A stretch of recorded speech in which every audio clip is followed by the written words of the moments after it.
ఈసారి పండగ చేయాలి. అస్సలు ఏ డిస్టర్బెన్స్ లేదు. ఇల్లంతా మందే. హే, నా డార్లింగ్ వచ్చేసినట్టుంది. హే, వస్తున్నా డార్లింగ్. Hi darling. నాన్న ఊరు వెళ్తున్నారు, వెళ్ళలేదా? లేదురా, బస్సు మిస్ అయింది. సాయంత్రం ట్రైన్కి వెళ్దాం అనుకుంటున్నాను. మన మొహానికి రొమాన్స్ రాసి పెట్టినట్లేదు. అయ్యో, ఇది ఫోన్ లిఫ్ట్ చేయట్లేదు.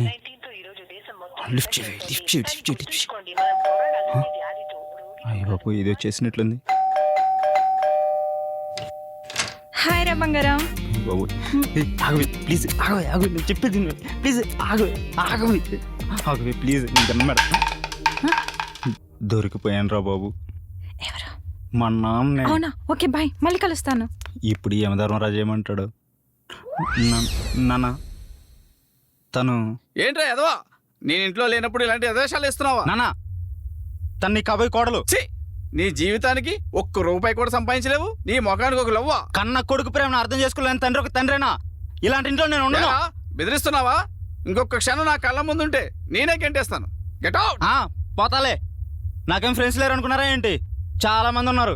సుజయ్ గాడు ఉన్నాడు, కృష్ణ గాడు ఉన్నాడు. నేను పోతాలే.